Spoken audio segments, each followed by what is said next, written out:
Democrat Congressman Salud Carbajal was caught on camera attempting to interfere with and obstruct an ICE operation in Ventura County, California. Now, if your first thought was, who in the world is Salud Carbajal? You're not alone. That was my first thought as well. I guess he's attempting to make a name for himself. But this is yet another example of Democrat lawmakers who think they're above the law.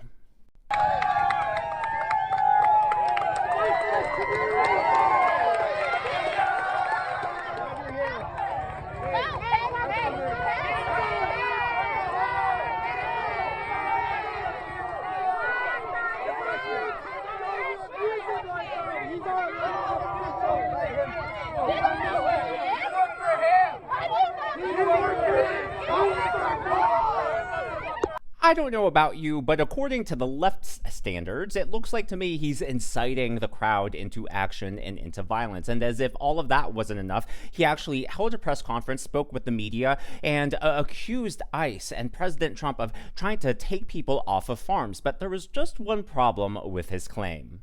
Which is really ridiculous. That just shows you we just have a show of political theater by the Trump administration. This is a bunch of crap. If they want to deport criminals, that's one thing.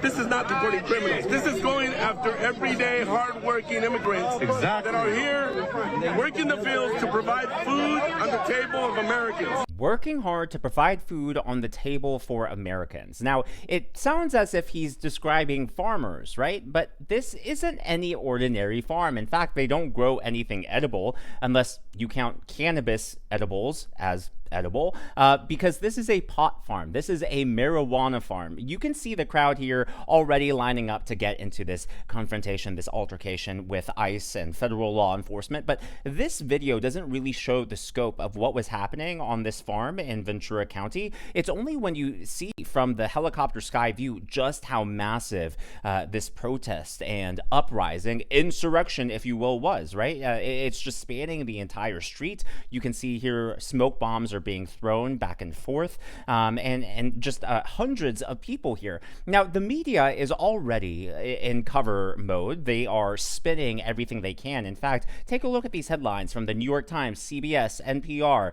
local news, even The Guardian. They all refer to it as a California farm. It's not until you read the article, or in some cases, get to the very end of the article, they are burying the lead here that this is a marijuana, a pot farm. But here's where things start to get really bad, because not only is marijuana still illegal on a federal level, but it turns out there were multiple children, minors, on this farm. That's right, this farm was exploiting child labor to harvest all of this marijuana. Take a look at this footage of people, including minors, running away.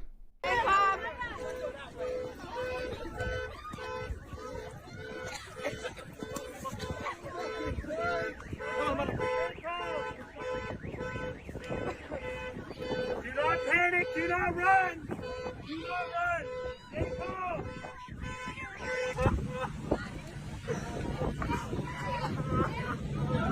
They took your mom? So during this raid, ICE was able to identify 10 juveniles, 8 of whom were unaccompanied. They had no idea where their parents were, yet they were working on this farm. Now, as if all of that isn't bad enough, there was actually a shooting, and no, it wasn't ICE agents. No, it wasn't federal law enforcement who was doing the shooting. It was one of the protesters who shot at ICE. And take a look at this video right here. It appears a protester fired some kind of gun at federal agents. This happened this afternoon. It was a really chaotic scene at the time. A lot of smoke was being launched at the protesters. And again, it appears a protester fired back with that weapon. It looks like he fired at least a couple of times. We have not heard about any agents being hurt.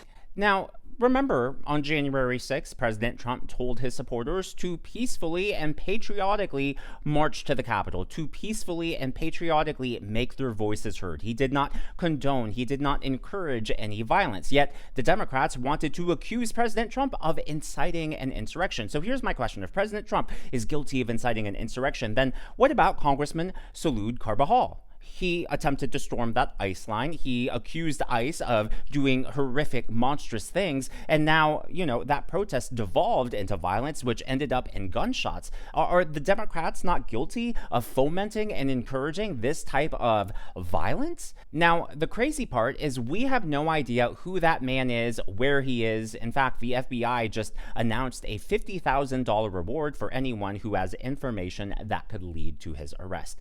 Now, unfortunately, we can't really be surprised by this uptick in violence because the Democrats have been encouraging this. And in fact, the Democrat Party has gotten so extreme that they are now openly calling for blood. So you take a look at this from Axios. Democrats told to, quote, get shot for the anti-Trump resistance. Now, the Democrats are congressmen, congresswomen, senators, governors. They're being told to get shot by their constituents in order to stand up to President Trump. The Aladdin Times writes, angry Democrat voters are urging lawmakers to storm the White House, prepare for blood in efforts against Trump. And that's according to the latest report. This was published 2 days ago. Storm the White House? Talk about an insurrection right there. You can say whatever you want about January 6th. I think realistically, it was an unplanned riot, and that can only be blamed on Nancy Pelosi and Muriel Bowser because they refused the National Guard. They refused extra security to make sure that the crowd didn't devolve into violence. And that's not even to mention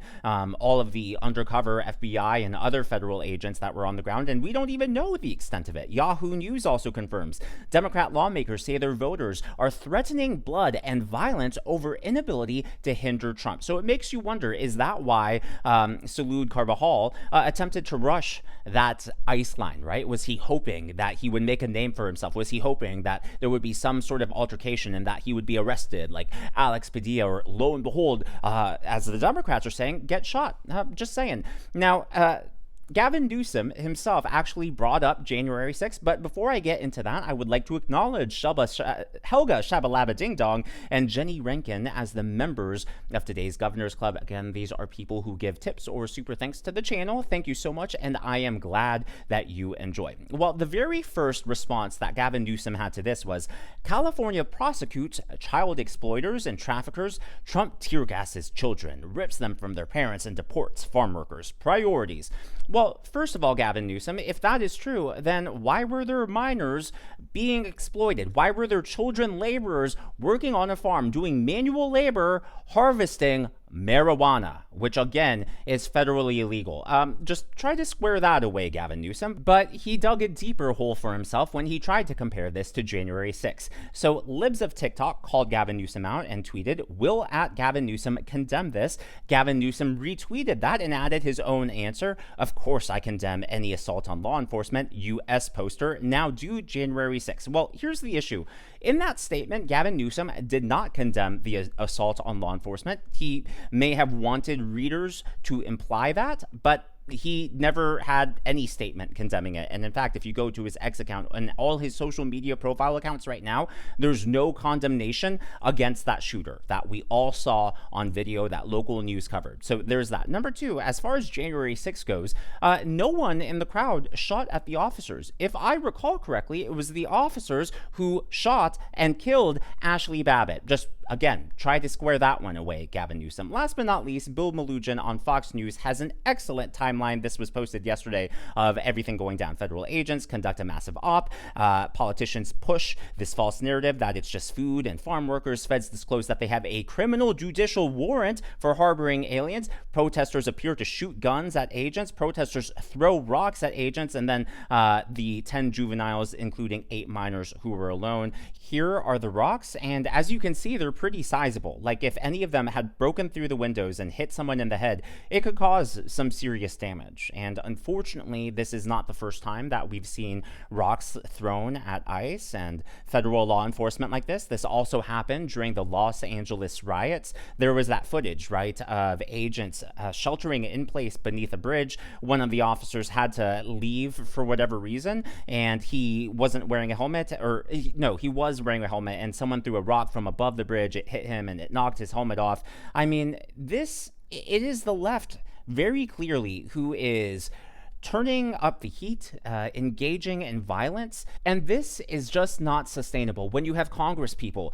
like Salud Carbajal, who is openly encouraging, through his actions, encouraging crowds to fight back, literally fight back against ICE. When we see this sort of rhetoric on Capitol Hill in the mainstream media, no wonder things are beginning to unravel at the seams. But as always, all of that is just my analysis and commentary. That is what's going on in the world of politics from my point of view, and I would love to hear from you. So obviously, Gavin Newsom is eyeing 2028. He was in South Carolina earlier this week testing the presidential waters. So what do you think about his response? Do you think his response will come back to haunt him and really hurt him in the 2028 election should he run? Or do you think that this actually bolsters his credibility with the Democrats who are furious and angry and are looking for their savior to lead them out of the political wilderness? Let me know your predictions down in the comments below. If you haven't already, please be sure to leave me a thumbs up. I know it's a simple thing to ask for, but it really does help me reach more viewers like you in the algorithm. Be sure to smash that subscribe button to check out one of these videos.